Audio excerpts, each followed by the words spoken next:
Hey everybody, it's the Mad Mattster here. I'm doing another video. As I promised, I'm doing more videos more often, and I'm gonna be shooting for once a week or more. Uh, Now, this video is about a very controversial album by a very controversial band, of course, that being Metallica and their Saint Anger album. So let's begin. A little background. I've been into Metallica since about 1989. Justice for All was their first album that I had heard. And at that point in time, you know, I it took me a few listens, but I really started to like the band.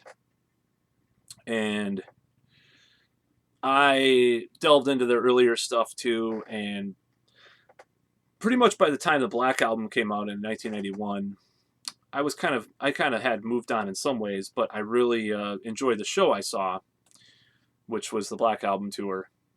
And I didn't really love the Black Album. Now, the Black Album stands out today because the production has a depth to it that really a lot of albums haven't had since, in a certain way, like a lot of metal albums. And you listen to like active rock radio or solid rock or whatever the hell they call it, and a lot of songs they stand out, from the Black Album alongside, uh, I don't know, Seether or whatever. You hear these songs and you're like, oh, and then Black Album's just like has this depth to it. So in that way, I like the Black Album, but the songs I don't think they're as strong as the first four albums, and I never will. Now that said, I really did lose interest in Metallica in the '90s, and I saw the Alternica, parody sites and all that growing up, and I really did not like the direction they were going. I just didn't think it was Metallica. They should have changed the name of the band in a lot of ways. So by the time the early 2000s rolled around, it was like, whatever. But it piqued my curiosity with in 2003 because they released this album. And one of the curious things about it was that it had a pus head. It had Pushead artwork on it, and for people that don't know who Pushead is, he's a guy that did a lot of artwork in the '90s, or not the '90s, in the '80s for Metallica, and T-shirts and single design and stuff, and for the covers and stuff. So I was curious, and lo and behold, I bought the album. Now I don't know how to say this exactly, but I always liked Saint Anger, and I'm a rare fan of it, but I'm going to try to give my reasons for liking it or my defense of it. Now, the first thing that I noticed was that it had a very raw sound, and the raw sound is not to everybody's liking, but having grown up with a lot of punk rock and, a lot of independent artists that didn't have the best production, and also in the late '90s getting into black metal, I didn't really find the raw production to be to that I minded that much. And that was one thing that I was kind of like, well, it's kind of cool that it's raw. Of course, knowing that in a certain way, Metallica, it was kind of calculated, but a lot of their stuff that since the Black Album has been very calculated in a certain way, of course. And I'm not going to defend that because, that is something that bands that get it to a certain stature will have to do, I guess, Just like Judas Priest has to write these songs about these mythological creatures just to please their fans or whatever, it, I don't know if Rob Halford is sitting there like, let's write a song about it's not like he has this passion necessarily for writing some kind of mythological creature song, like Spectre off the last one or whatever, you know. So all bands have some calculated moments, and that's just the way it goes. Now, Saint Anger, when I first heard it, I was sold because I felt this energy to it, and I just thought like it had this like sludgy, grungy, dirty thing to it. And I always liked James Hetfield's vocals, and I thought that his vocals on Saint Anger, imperfect as they were, hadn't really had like that energy since the 80s, because it was all smoothed over usually with whatever, they were using at the time with Bob Rock or whatever. So I liked that. And I mean, he brought back some of that scream that he had. It wasn't just the country thing that he got, or whatever you want to call it, in the 90s. So I liked that. But overall, there was something that just hit me about it, and there's something downright experimental about it in a certain way. There's some actual good reviews like on Metal Archives that talk about this, and I would highly recommend looking at that. And then there was a review, I forgot who did it. It was on Blabbermouth when it came out, and there is a certain just risk that they took with Saint Anger that I admire. Now, people really hate it and people really bash it. One of the things that bothers me about some of the criticisms is that it's fitting into the nu metal movement, and you with the umlaut or whatever over it, the nu metal, like rap metal or whatever. Now, there's a few moments that do sound like that, especially later in the album, but they sound a little more like System of a Down rather than like Korn or Limp Bizkit. To me, System of a Down was always like the vanguard of nu metal, because like nu metal, I'll just say, because there was a lot of bands that came out in that movement, and they were one of the only ones that really did anything worth anything to me, exactly, like with an artistic intent. Now, there's other influences I think that they had during that time that I suspect they had, because if you listen to the album, there's definitely like a sludge influence, sludge metal of some sort. I think that they listened to the Melvins and Helmet, early Helmet. I'm not saying that they actually listen to this stuff, or always actually. I'm sure they listen to some of the stuff, but like I'm saying that that the feel of a lot of the album is closer to something like that rather than like Korn. Not the whole time, but that's just there's something to it like that. Now, another thing about Saint Anger is that there's other influences too. Like I think if you watch Some Kind of Monster with James Hetfield, he's wearing Trouble shirts, and he seems to be really into Corrosion of Conformity, later stuff. And I think they auditioned the bass player, the guitarist, one of the guitarists of Corrosion of Conformity as a new bass player to replace Jason Newsted. And there's definitely that, and there's definitely that in the 90s Metallica as well, but it does show up in Saint Anger.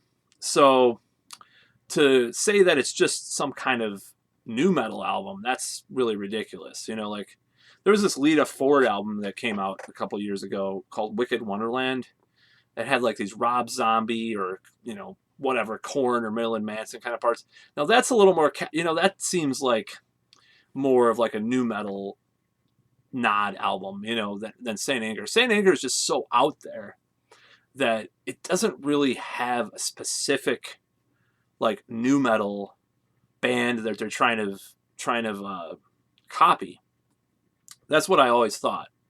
Because if anything, I despise nu metal,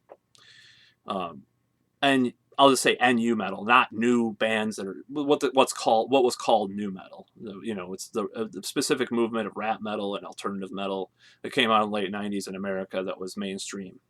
So for me to like Saint Anger is really weird, because I really don't like those bands that much. I mean, I always hated all those bands. I was buying these albums from Europe, not the band Europe, not at that time at least, that were like imports, black metal, power metal, some progressive metal, melodic death metal, all that stuff. That's really what I was into in the 90s, late 90s.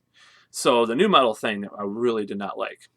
But when I heard Metallica do this album, there was something about it. So some people criticize the guitar interplay between James and Kirk on it, and if you really listen closely, there is a lot of stuff going, a lot more stuff going on than you realize. There's a lot of these weird kind of chord. There's some chord inversions that are kind of un, you know, just like a little bit edgy in a certain way, and there's some dissonance and there's some stuff going on that's a little different. And another thing that was influenced on a Saint Anger as well, which people do not talk about, is the band Samhain with Glenn Danzig. Specifically, I kind of hear it like that. Of course, Kirk Hammett claims it came from Buddhism, that death is pain, life is pain. My lifestyle, in Frantic. That is actually in a song off Samhain's Initium. I think it's Macabre. I think that's the song that it was in. But you can definitely hear even some of the riffs have this like dissonant like post-punk thing a little bit in like Purified, for example. It has this like dissonant thing. So that is kind of what I think about Saint Anger as far as what they were influenced by. They were definitely influenced by nu metal. Don't get me wrong. And some of the not wanting guitar solos, that was definitely of the moment too. But I think the other stuff has been underestimated as far as influences on the album. Now, a lot of people give crap to the drums, the drum sound. Now, I don't know what it is, but I really like the drum sound of Saint Anger. I like the fact that they did some experimental things. So this is the thing about Saint Anger's drums. So I'm a fan of industrial music and a lot of unconventional production or percussion. And when something's like, sounds like there's like old Einstürzende Nubaden, I don't know how to pronounce their name, of course. To this day, I hear different pronunciations from Germany. They're clanging on some metal pipe or something, or some of the early industrial groups or experimental stuff. There's this band, these band like my friend got me into, like these bands like Mental Destruction and like Seal Wolf, or even some old KMFDM or Ministry has these weird, or Skinny Puppy. They have these weird like percussive moments with the unconventional sounds. So when I heard the drums on Saint Anger, I was like, hey, that's kind of cool. A lot of people get maybe the frequencies, they don't like the frequency of the untuned snare, but I never got anything bad from it. So that leads me to the kind of the moment where we want to just give a little bit of credit to someone that plays on Saint Anger, and that's Lars Ulrich. His drums on there are by far probably the best drums that he's done between 1988 and now. And the reason why I say that is watch the DVD performance. They do. So this is what Saint Anger, when Saint Anger came out, they released this DVD with it that came with the CD. And it was a DVD of them playing all the songs live in the studio. And Rob Trujillo was on it too. And it sounds a little more full and stuff, but I had never seen Lars play with that much passion since, the early 90s.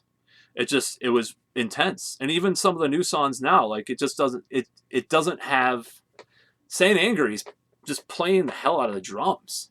You just watch it. He's sweating up the storm. Now it's like, yeah, he's playing, but it's like there's something about the Saint Anger thing that just he really hits it. And that's another reason why I like the album. Now, I like the riffs too. As crazy as it sounds, I think James Hetfield, he's one of the master riff writers of all time. And I do like the riffs. I like Frantic. I like this sludgy, dirty feel to Frantic, and it's like this weird tone, but not that unfamiliar, not that uncommercial. It's not like Lou Reed's Metal Machine music or Throbbing Gristle's first album or whatever. It's not like that avant-garde or crazy. It's just a little bit raw, but I like it. The subjects of the songs, I mean, sometimes it's a little bit silly, and some of the lyrics are kind of a little bit ridiculous, and it's a little bit repetitious too at times. But I've always liked it, and I don't know. I do. Should I apologize? Should I take my my true metal self? Like, if I had like a membership card of a metal elitist, should I burn it because I like Saint Anger? I don't know. You know, I don't know. It's something that always appealed to me, and I like it more than the more calculated newer albums by Metallica in certain ways, because like it's like, oh, we're trying to sound like Justice, we're trying to sound like the Black Album. Oh, we'll write these songs, blah blah blah. And Saint Anger is like it's like a midlife crisis album that has this dark, weird intention behind it, just to keep the band together as they're falling apart and all this stuff, when they have to shrink or whatever in the studio and stuff. I mean, it has this weird reputation, and it's deserved, because not deserved the reputation, but just the whole story behind it is just bizarre. Now I'm gonna compare the album to an album that people may not really agree with, but I feel that it warrants it in a certain way. So just bear with me. So I feel like it's their version in a certain way of Iron Maiden's The X Factor, because The X Factor is a dark, it was widely hated at the time because of Blaze Bayley, joining the band. But it has this cult following, and it has this really unique vibe to the album. I think they kind of copied that vibe on A Matter of Life and Death, but in a certain way. But it's a very unique album. It's very slow. It's very gloomy. And the Saint Anger isn't exactly like that, but it stands out as like very unique amongst their discography, for Metallica, that is. So I feel like it was like with Steve Harris, he was going through a divorce and all this stuff when he wrote a lot of the X Factor. When they wrote it, it was a band in crisis, and then I feel like that was kind of what Saint Anger was too, and I feel like it was a lot of emotion and a lot of stuff that went into that. So that's why I feel like there's a comparison between the two. So just as a mental note, I love both the X Factor and Saint Anger. So I don't know if I would say I don't know if I love Saint Anger, but I really do like it, and it does border on love at times. I love Some Kind of Monster. I thought that was kind of a doomy song, and there's a lot of stuff. There's a lot of Black Sabbath on Saint Anger too. Don't forget that. Just like a lot of Metallica. So that's about it. I think this is like my courageous admission coming out of the closet of admitting that I like Saint Anger, but I don't care. Whatever. You can bash me all you want and call me all sorts of names or call me a poser, but I enjoy the album to this day. And I'm not the only one. There were critics, like actual critics in the metal world, that liked it, that were legitimate, like not just like corporate hacks that Metallica must have paid to like. There was some, and like I would check that Metal Archives, the reviews on there, and I think it was Olympic Sharpshooter. That was the guy on Metal Art, or I don't know if a guy or a girl or whatever, on Metal Archives, and they are real. If you want to read their other reviews, they're really hard on a lot of bands. They're pretty much a metal elitist, as far as their other reviews. They liked Saint Anger, then they do a great defense of it on Metal Archives. I would highly recommend. Maybe I'll put it in the low bar on this video. So that's about it. Please subscribe, and don't hate me too much for liking this album. And I will talk to you later.